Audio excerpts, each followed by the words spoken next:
Shalom, haleluya. Terpujilah Tuhan yang senantiasa mengasihi saudara dan saya, sehingga kita dijumpakan kembali melalui The Other Side Channel.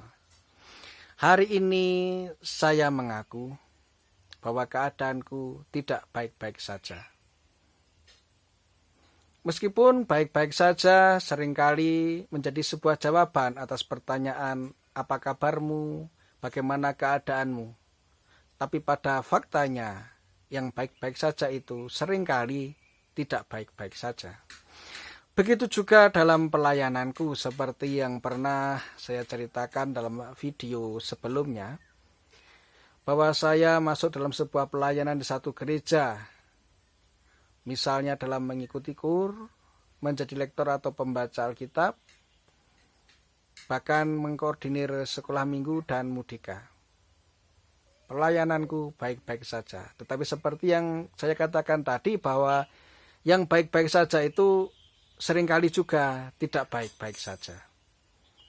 Pada faktanya di satu waktu, cara dan gaya pelayananku membuat beberapa pejabat gereja menganggapku sesat. Karena tidak sesuai dengan apa yang mereka ajarkan. Padahal, cara dan gaya pelayananku adalah hasil pembelajaran dari buku-buku iman Katolik. Hanya saja, jarang sekali dipergunakan di lingkungan kami. Dan itu membuat mereka yang mungkin tidak tahu atau bagaimana, saya tidak tahu alasannya, bahwa apa yang saya lakukan itu sesat di ajaran gereja kami. So,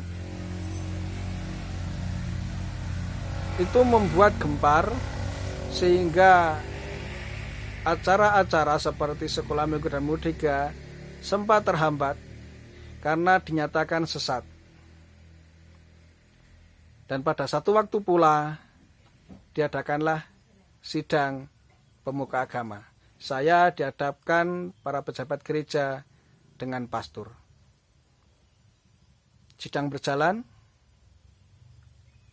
dan di hadapan pastor tidak ada satu langkah dan tindakan yang saya lakukan dengan cara dan gaya pelayananku di waktu-waktu itu adalah sesat menurut iman Katolik. Sehingga oleh pastor akhirnya diputuskan, meskipun tidak ditemukan kesalahan atau kesesatan, tapi pastor berharap bahwa apa yang saya lakukan seharusnya diterima di kalangan lingkungan. Selesai dan kembali pada hari-hari pelayanan. Tetapi karena tidak ada orang umum yang tahu akan hasil sidang itu, sehingga tetap saja pengecapan sesat itu menempel di kening saya. Sini kening atau sini ya? Itulah. Pokoknya setiap orang melihat bahwa apa yang saya lakukan itu sesat. Oke. Dan akhirnya lambat laun pergerakan-pergerakan itu melemah. Sekolah minggu melemah, mudika melemah, pudar, dan akhirnya vakum lagi. Tidak ada kegerakan sama sekali. Dan karena keinginan saya di dalam saya ini berontak untuk tetap pelayanan, untuk tetap aktif dalam gereja. Namun karena tidak bisa berkembang di gereja di mana saya berada, maka saya putuskan untuk mencari gereja denominasi lain yang menurut saya bisa menerima atau mempengaruhi agar roh yang menyala ini tetap menyala dan tidak pudar. cari di sekitaran kami, saya temukan satu gereja, satu denominasi yang akhirnya di tahun 2007 saya mulai bergereja di gereja Bethel. Hal ini sempat menjadi satu kericuhan atau satu masalah dalam keluarga, karena menurut orang tua saya, menurut bapak saya terutama, karena ibu sudah meninggal, bahwa tindakan saya ini keliru. Saya dianggap durhaka, tidak menghormati orang tua karena telah berpindah gereja. Karena menurut bapak saya, dan itu mungkin juga orang-orang tua pada saat itu, bahwa gereja Protestan adalah gereja yang sesat. Ketidaksetujuan orang tua saya jelas, karena menganggap bahwa gereja non-Katolik itu sesat, terutama Protestan. Tetapi saya tetap berpegang teguh, bersikukuh untuk tetap pindah gereja. Karena kalaupun saya bertahan, saya tidak akan mendapatkan apa-apa di gereja yang lama. Karena sampai bertahun-tahun hanya begitu-begitu saja. Dan itu saya rasakan bukan bagi saya, bagi banyak jemaat, tidak tahu apa-apa. Jadi asal ke gereja, ada kegiatan kerja, masuk sudah, kemudian pulang dan selesai. Tidak ada perubahan dalam hidup. Karena memang tidak disentuh oleh para pemuka, para pengajar dalam gereja kami untuk tindakan-tindakan yang seharusnya tidak diperbolehkan dalam kekristenan. Tetapi toh hal itu dibiarkan saja. Artinya tidak ada pengajaran yang khusus, hanya sekedar berkumpul berdoa selesai. Orang tidak tahu lagi Alkitab itu seperti apa, seharusnya iman Katolik itu seperti apa. Yang penting hidup damai, hidup tenang, hidup rukun bermasyarakat. Sudah.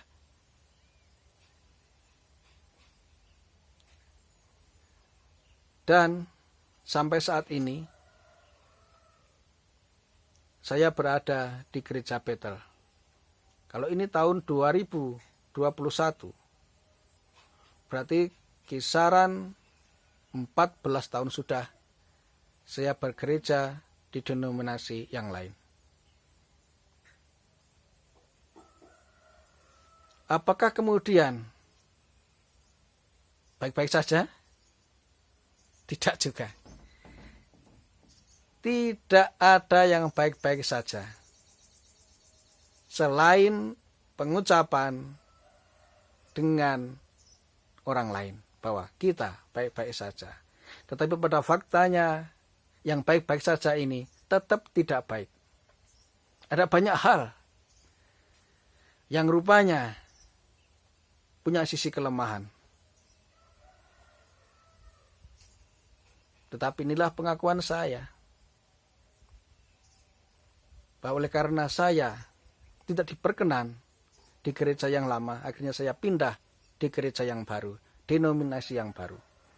Entah itu kemudian saya sesat, entah itu kemudian saya murtad, itu adalah hak penilaian setiap orang lain terhadap saya.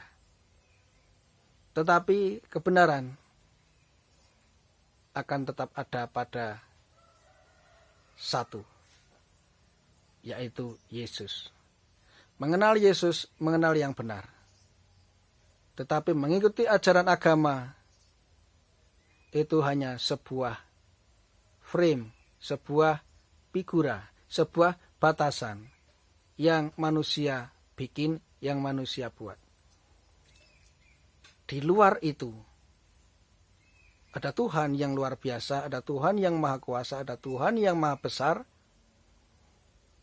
yang sering kali melakukan sesuatu di luar penalaran, di luar pengetahuan, di luar pendidikan.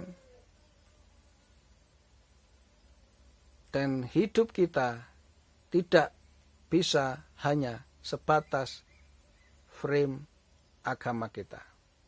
Meskipun kita patut atau hidup atau layak hidup dalam sebuah figura agama. Namun hidup kita jangan terbatas oleh batasan-batasan yang agama berikan. Karena Yesus berkata bahwa kita harus lebih daripada sekedar hidup agamawi. Artinya, mengikuti aturan agama itu benar, tetapi harus lebih daripada sekedar peraturan keagamaan kita. Itulah pengakuan saya yang akhirnya harus pindah gereja karena saya dianggap sesat oleh gereja yang lama. Terima kasih saya ucapkan kepada saudara yang mendengarkan, yang menyaksikan video saya. Inilah pengakuan saya di hadapan Tuhan dan di hadapan saudara. Tanpa embel-embel, inilah fakta hidup saya dalam menjalani rutinitas keagamaan yang saya lakukan. Ada Tuhan yang luar biasa, ada Yesus yang luar biasa. Dia Tuhan yang hidup, yang tidak terbatas, baik ruang dan waktu, membawa kita kepada hidup yang tidak terbatas juga. Secara luar biasa, kembali saya ucapkan terima kasih atas kesetiaan saudara mendengarkan pengakuan saya. Tuhan yang maha besar mengasihi saudara dan saya, dan Dia yang besar itu akan memberkati hidup saudara semua. Haleluya, haleluya, haleluya.